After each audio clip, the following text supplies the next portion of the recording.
yang kita fokuskan mengkaji dari Fatwa Tarjih Muhammadiyah.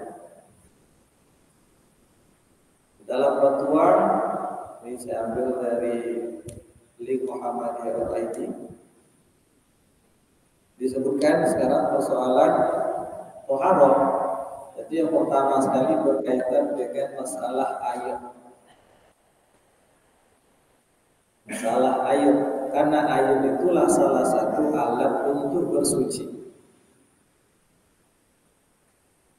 Di dalam Tarjih Muhammadiyah dijelaskan bahwa ada beberapa jenis air yang dapat dijadikan untuk bersuci. Yang pertama ada air mutlak. Nah, ini jelas. Air mutlak, kemutlakannya memang murni air, jelas airnya. Di antara air mutlak ada air yang suci lagi mensucikan. Seperti air mata air, air sungai, jelas. Air zam-zam, itu air yang paling berkualitas di permukaan bumi, boleh untuk dijadikan untuk bersuci. Air hujan, air salju atau air es, kemudian air embun dan air laut, itu semuanya adalah air mutlak.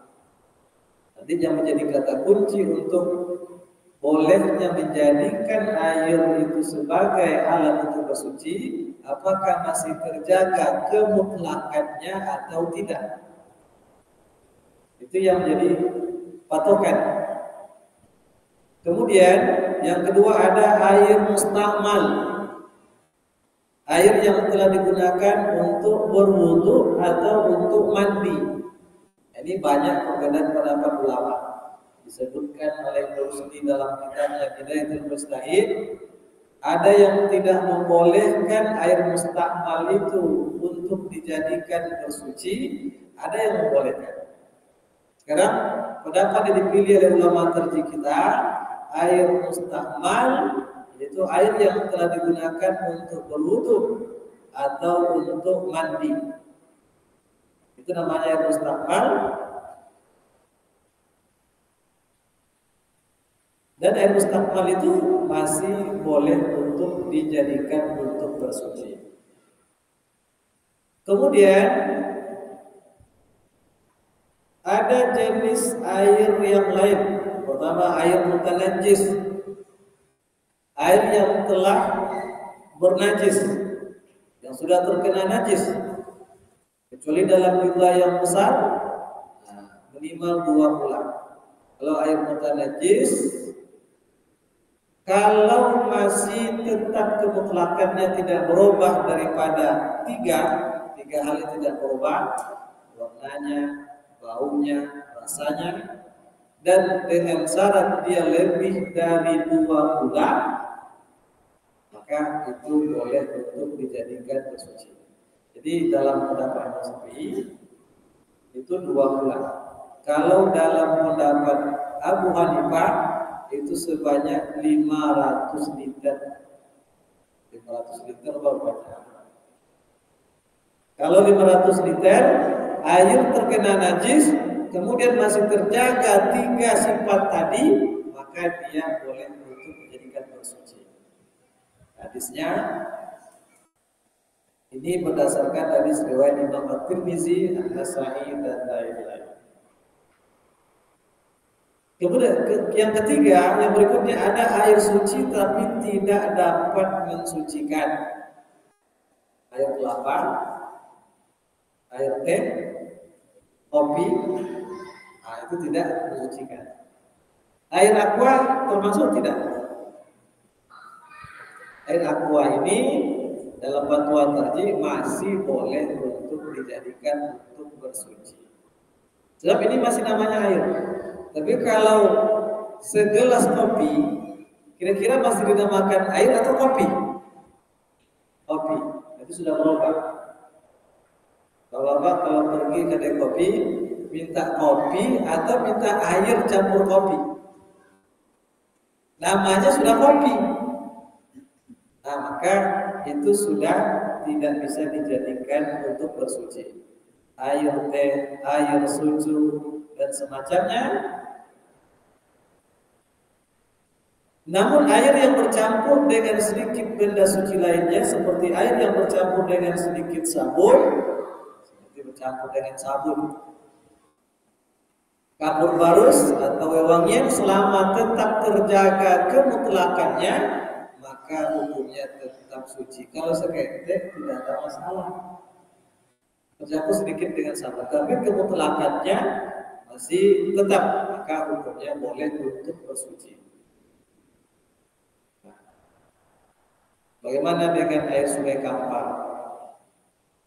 Ketika musim hujan berubah warnanya menjadi kuning. Apakah masih boleh untuk dijadikan bersuci? Tapi sudah berubah, warnanya berubah.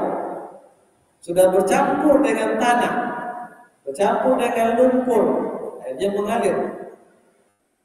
Apakah masih boleh dijadikan bersuci? Yang penting dasarnya apa? Yang jelas, kalau air sungai Kampar dia sudah berubah, warnanya jadi kuning, bercampur dengan tanah. Campurannya juga suci. Kemutlakan airnya masih ada. Bagaimana cara membuktikan? Kalau seandainya air itu disaring, masih bisa dipisahkan mana yang lumpur, mana yang air. Maka itu diperbolehkan, tidak ada masalah. Tapi kalau teh tadi coba disaring, tak bisa dipisahkan mana yang teh, mana yang air, mana yang gula.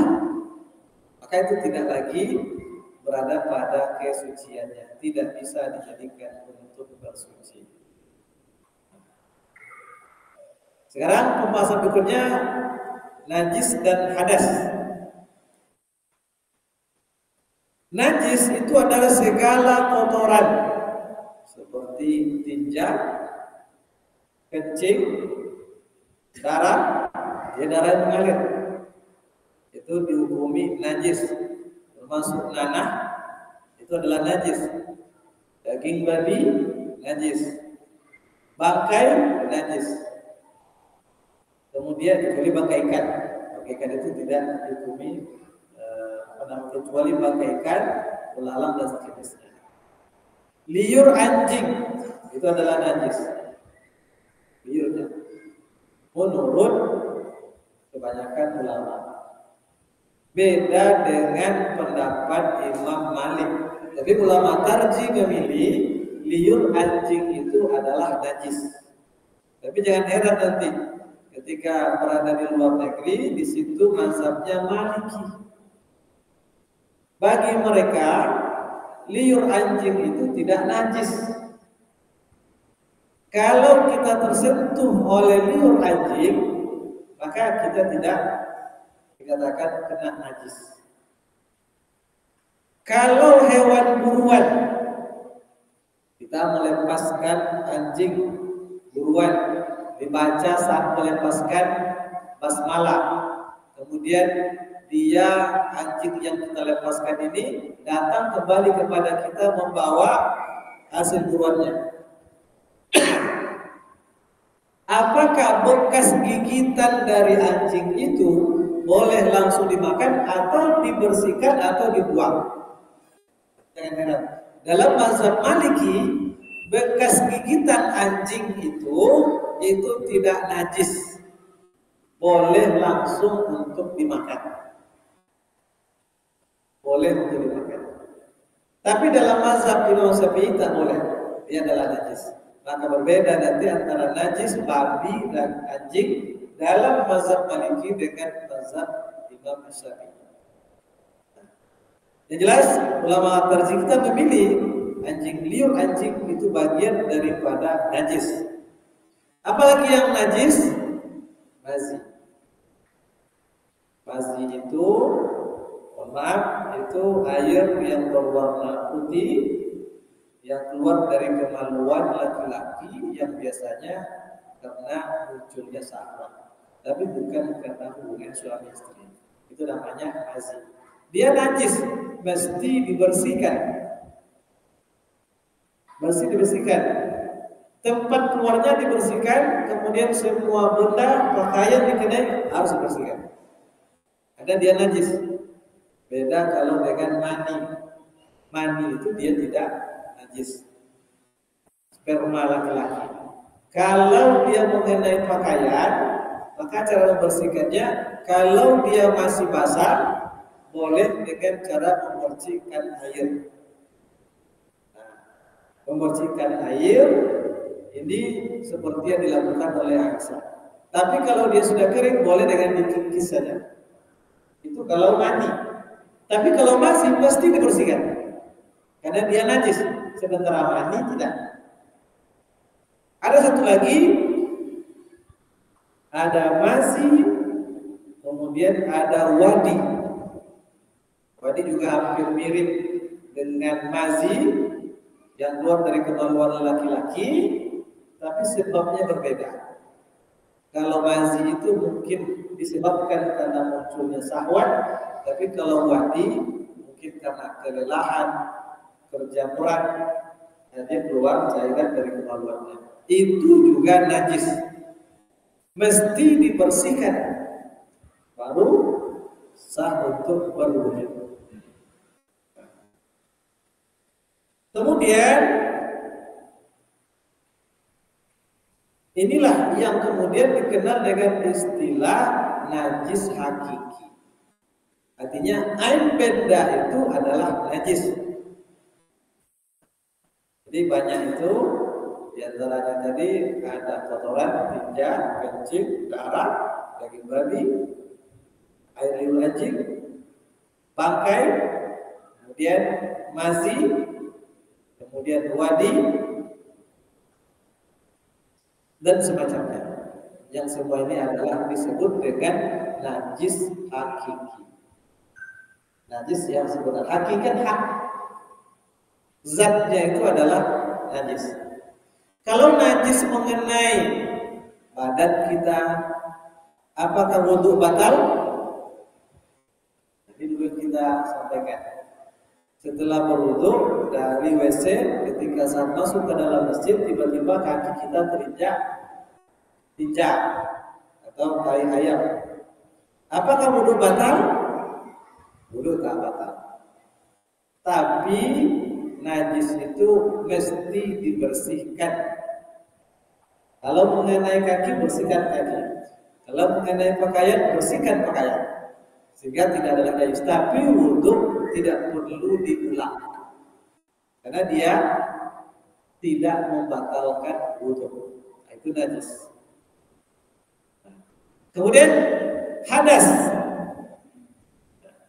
Selain dari najis hakiki, dikenal pula istilah sebelum kepada hadas, ada najis hakiki, ada najis hukmi. Ada istilah najis hukmi atau hadas itu sendiri. Apa itu hadas? Sesuatu yang diperbuat oleh anggota badan yang menyebabkan ia terhalang untuk melakukan sholat. Itu yang disebut dengan hadas. Hadas ini ada dua macam. Hadas kecil, hadas besar. Ini kaji waktu di MDA ya. Hadas kecil, hadas besar. Kalau hadas kecil itu sesuatu keadaan di mana seseorang muslim tidak dapat mengerjakan sholat kecuali dalam keadaan dia berwudu atau bertayamum. Berarti apa yang menjadi sebab batalnya wudu itulah kondisi hadas kecil bagi seseorang. Apa yang menjadi sebab batalnya wudu? Oleh Ibnu Rusdi dalam kitab Bidayah yang disepakati oleh para ulama, ini disepakati oleh para ulama, hal yang membatalkan wudu itu hanya dua saja. Selebihnya diperselisihkan. Yang dua itu keluarnya sesuatu dari luar jalan, kubur dan kubur. depan, belakang. Itu yang menyebabkan batalnya wudhu. Nah, yang disepakati, yang tidak disepakati banyak, termasuk menyentuh kemaluan. Kita ada dalilnya ada dalam kitab Hidayah itu ada. Termasuk bersentuhan laki-laki dan perempuan, ikhtilaf. Kemudian tertidur, tapi tidurnya beda lagi. Posisi tidurnya juga diperselisihkan. Lalu menurut ulama tarjih, hadas kecil adalah sesuatu keadaan di mana seorang muslim tidak dapat mengerjakan sholat kecuali dalam keadaan berwudu bertayamum. Yang termasuk hadas kecil, buang air besar, jelas. Karena keluar dari salah satu jalan dari dua jalan, buang air kecil, kemudian buang angin, itu jelas. Kemudian menyentuh kemaluan tanpa pembatas. Ulama tarjih memilih pendapat ini, menyentuh kemaluan tanpa pembatas itu membatalkan wudu. Kemaluan siapapun. Ibu-ibu sedang mengasuh anak, kalau sedang berwudu, mau menyentuh kemaluan anak, membersihkannya. Kalau ingin berwudu tak batal, maka pakailah pembatas. Pakai plastik atau pakai umpamanya.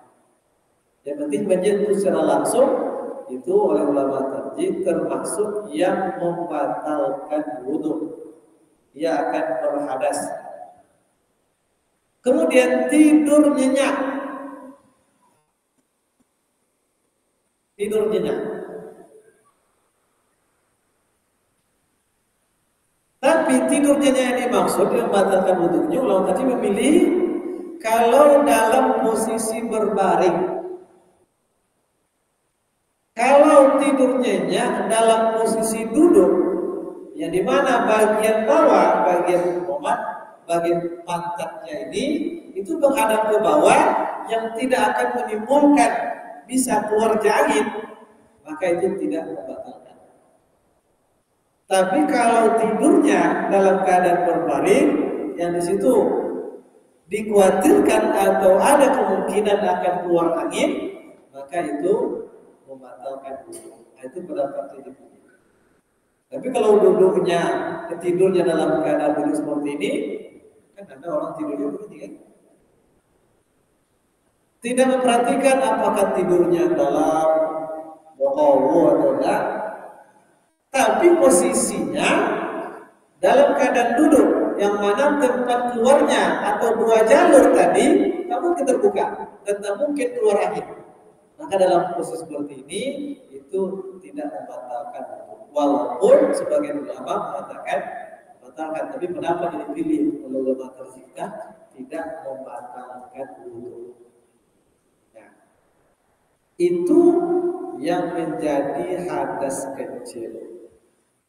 Sementara hadas besar itu adalah junub dan apa? Apapun sebabnya. Apakah karena hubungan suami istri atau bukan karena hubungan suami istri, karena bermimpi sehingga keluar mani. Dan dia standar itu merasakan kenikmatan. Itu sudah berhadas. Hadasnya hadas besar, maka wajib baginya untuk mandi janabah. Kapan waktunya? Sebelum melaksanakan sholat. Bagaimana kalau dalam keadaan berpuasa? Ini ada dua keadaan. Kalau sebab dia janabah itu, sebab janabah itu karena mimpi saat dia sedang berpuasa, tidak ada masalah. Baik tidur pada siang hari, dia bermimpi, mimpinya mimpi basah, itu tidak ada masalah. Itu rezeki dari Allah. Kalau dia melakukan janabah pada saat berpuasa, puasanya batal, kemudian mesti mengganti kafaratnya. Kafaratnya ada main-main. itu berpuasa selama 2 bulan berturut-turut atau memberi makan sebanyak 60 orang fakir miskin. Nah, itu kebaratnya. Kalau orang yang janabah itu sebab janabahnya dia lakukan sebelum masuknya waktu berpuasa, baru dia mandi, maka puasanya sah, tidak batal. Dengan syarat sebab janabah itu dilakukan sebelum masuknya waktu subuh. Itu ada yang mengatakan juga seperti itu.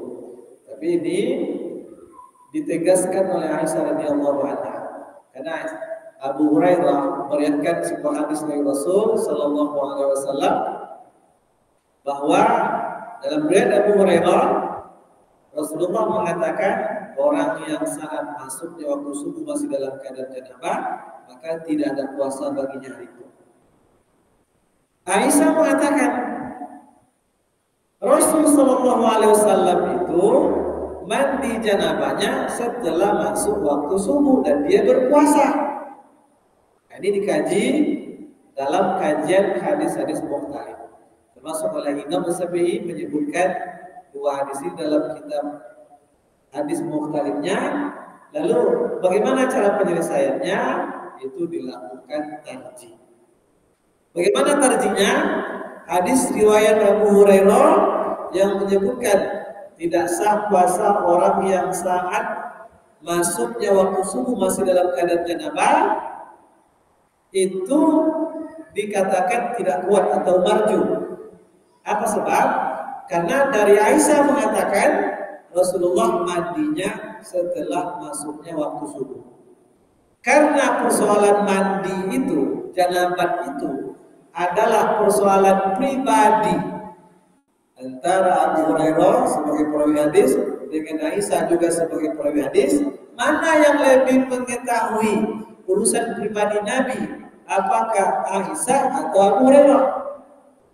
Sudah pasti Aisyah lebih mengetahui tentang urusan pribadi Nabi. Kalau begitu dikuatkanlah hadis riwayat Aisyah oleh Imam Syafi'i. Kesimpulannya apa? Tidak atau sah puasanya orang yang saat waktu subuh sudah datang dia masih dalam keadaan janabah dan dia berpuasa hari itu. Nah, dia masih boleh berpuasa. Nah,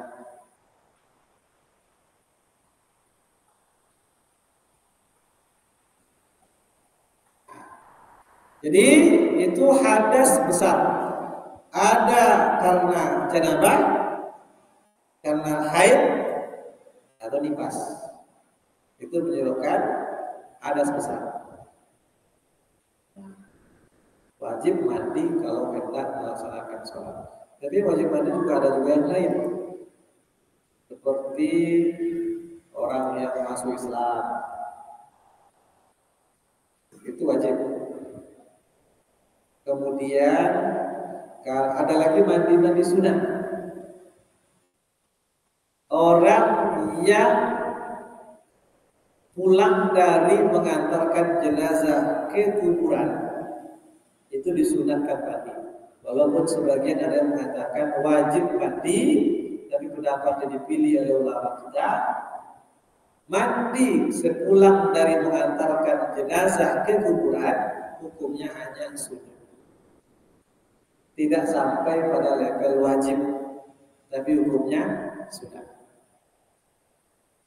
Nah, begitu juga kalau tidak salah bagi yang ikut mengangkat jenazah itu juga disunahkan dia mengulang wudhunya. Tapi kalau sampai mengantarkan ke kuburan itu disunahkan untuk mandi. Itulah ringkasan dari yang ada di dalam Hadis Muhammadiyah yang itu sudah ada di dalam buku dan tarjih sudah pada tahun 90-an. Dan alhamdulillah setahu saya sejak belajar dari MBA dulu itu yang kita amalkan. Karena kita dari kecil MBA Muhammadiyah. Jika amalan-amalan itu sudah terbiasa kita lakukan. Nah, barangkali di sini sudah setuju kan? Baik, ada pertanyaan tentang masalah najis, hadas, air? Kalau ada silakan. Coba.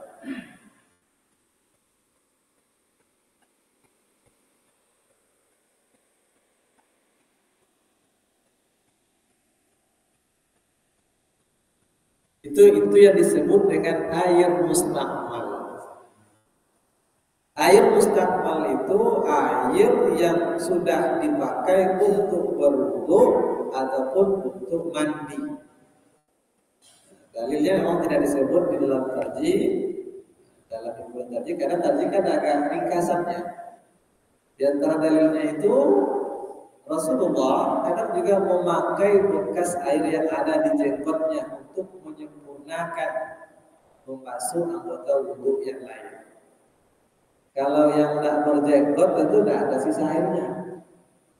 Atau yang jenggotnya pendek tidak akan menyimpan air. Tapi kalau jenggotnya panjang, bawahnya air sedikit.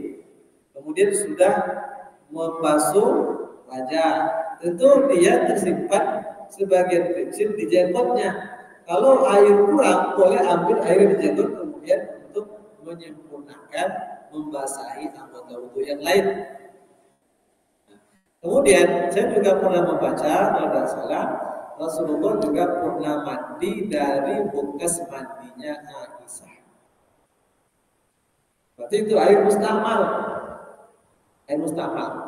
Tapi sekali lagi, itu tidak sepakat semua ulama. Tahu saya dalam mazhab Syafi'i itu mengatakan air mustakmal tidak boleh dijadikan lagi untuk bersuci. Tapi dalam istihad ulama tarjih kita, air mustakmal masih boleh untuk dijadikan untuk bersuci. Ya.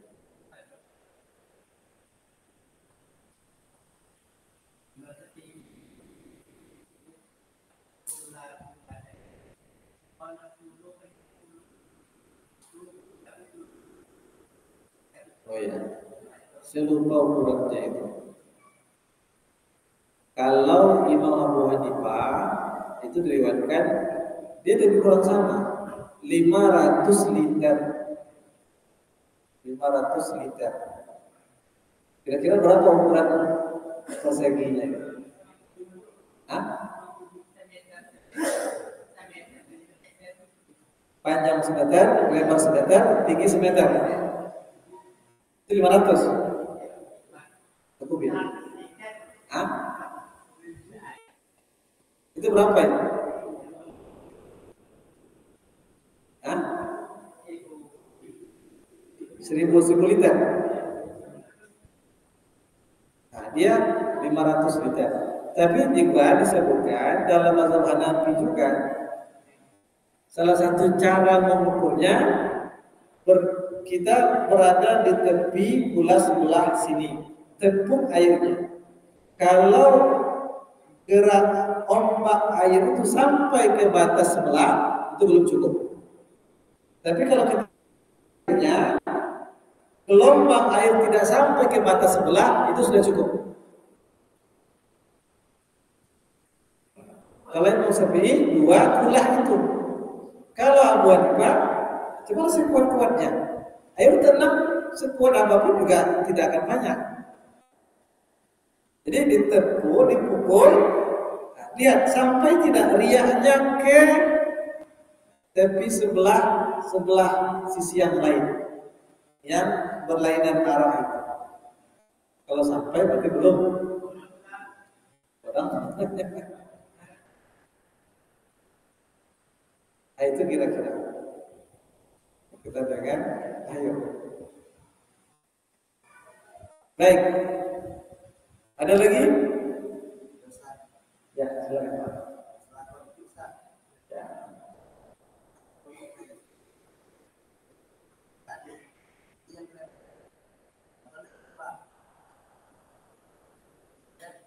Bulan apa?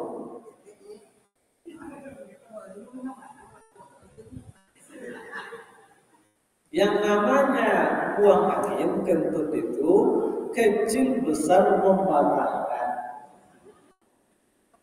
Hanya keteknya tetap batal. Sebab itu sesuatu yang keluar dari salah satu dua jalan, tetap batal. Cuman kita harus yakin, jangan sampai ragu-ragu. Apakah yang keluar itu sudah benar-benar keluar atau memang tipu daya syaitan? Hingga apa buktinya? Sudah merasakan keluarnya itu, tercium baunya atau ada bunyinya. Tapi kalau kita masih ragu apakah memang keluar atau tidak, karena kan ada yang bergerak di perut itu.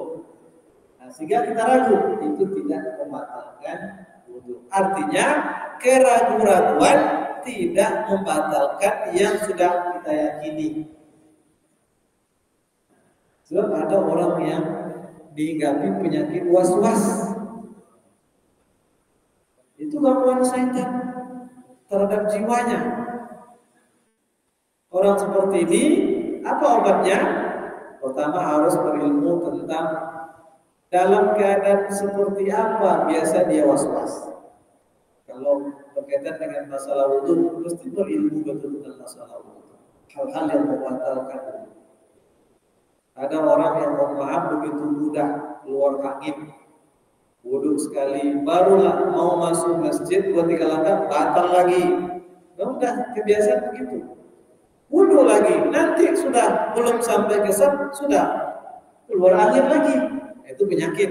Kalau seperti itu berketerusan, cukup ulang sekali saja sudah cukup. Yang ketiga dosa lagi. Karena itu sudah penyakit. Kalau sudah penyakit itu dimaafkan.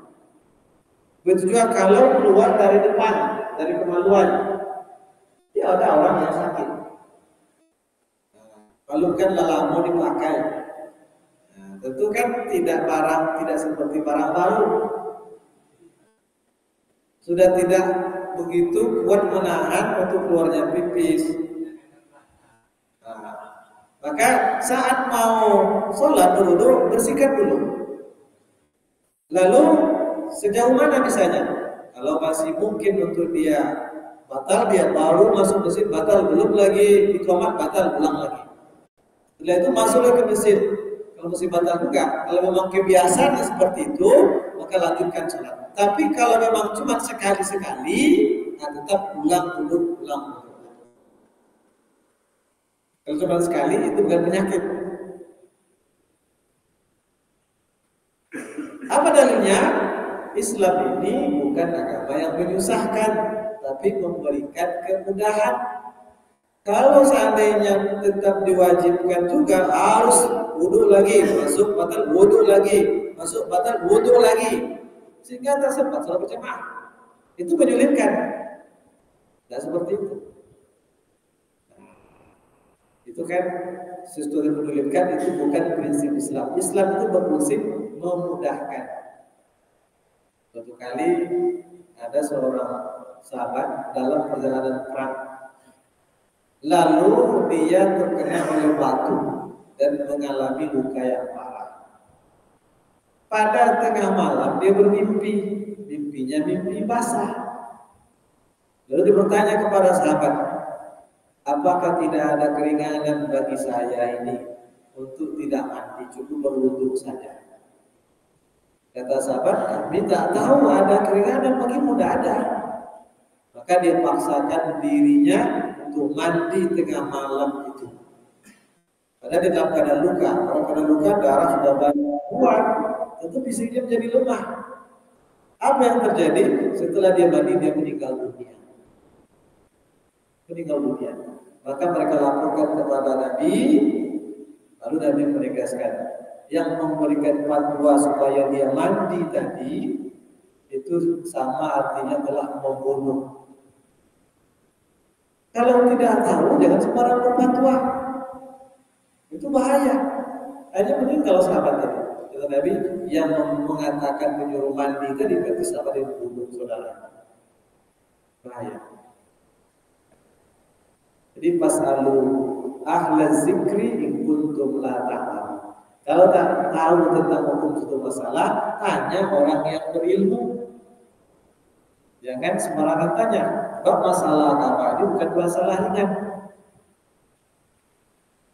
Kita belum ada yang sampai pada level mustahil. Ijtihad ulama tarjih kita itu ijtihad secara kolektif. Itu baru yang personnya yang mampu sampai level mustahil itu belum ada. Karena berat syaratnya.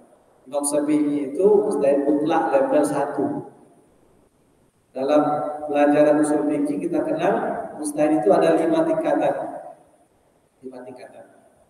Imam Syafi'i itu level pertama, mustahil mutlak. Dia sudah menyusun kaidah-kaidah ijtihad sendiri.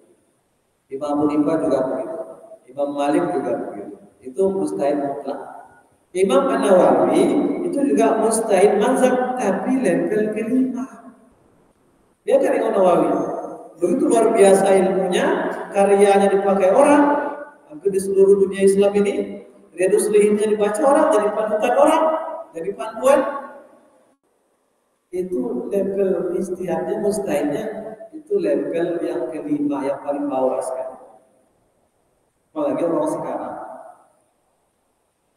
Jadi ulama tarjih kita berijtihad itu secara kolektif bukan pribadi-pribadi.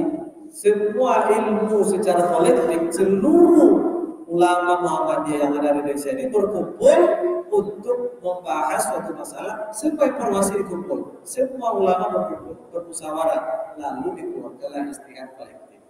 Kalau mustahil pribadi belum ada. Wallahu a'lam apakah akan ada di akhir hari kiamat atau tidak. Karena syaratnya begitu ketat. Baik, ada lagi beberapa ilmu.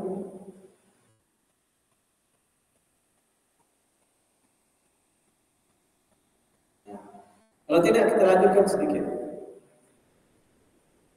Itu berkaitan dengan alat bersuci. Dulu di awal sekali kita sampaikan alat bersuci itu pertama air, tanah atau debu, dan benda-benda keras lainnya seperti batu. Tapi selagi ada air, benda-benda yang lain tidak boleh dijadikan untuk bersuci. Kecuali ada halangan syar'i. Tayamum dengan memakai tanah yang suci atau debu yang suci tidak boleh dilakukan selagi ada air kecuali dalam keadaan ada uzur. Namanya dia sakit oleh dokter, kalau dia menyentuh air bisa menambah sakitnya, maka boleh dia bertayamum. Tayamum bisa mengganti wudu, juga bisa mengganti mandi dari hadas besar. Itulah kesulitan tayamum. Cuma tayamum ini hanya boleh untuk 1 kali sholat. 1 kali sholat. Kecuali kalau sholat jamak. Dan itu sudah menjadi pendapat dari dalilnya perkataan dari Ibnu Abbas. Jadi nanti kalau ada yang mengatakan apa dalilnya kalau tayamum itu hanya untuk 1 kali sholat, itu dari perkataan Ibnu Abbas. Nah disitulah ulama mengikuti pendapat itu. Pada saat juga diikuti oleh Imam Syafi'i dari Ibnu Abbas. Kecuali kalau sholat jamak, kan sholat jamak tak boleh putus. Sholat jamak itu menjamak zuhur dengan asar. Dari niat waktu hendak melaksanakan zuhur kalau jamak takdim itu sudah diniatkan sekaligus untuk jamak sholat asar. Langsung diniatkan. Setelah selesai jamak untuk zuhur, sholat zuhur apakah 2 atau 4, maka tidak boleh ada zikir, tidak boleh ada perkataan apapun atau perbuatan apapun kecuali hanya 1. Antara sholat jamak yang 1 dengan berikutnya perantaranya hanya 1. Apa itu? Iqamah. Hanya iqamah. Jadi zuhur dengan asar dijamak. Selesai sholat zuhur, jangan zikir dulu, jangan berdoa dulu. Batal untuk jamaknya. Yang boleh hanya satu, yaitu iqamah. Itu disunahkan. Nah, itu kira-kira. Baik, kita azan.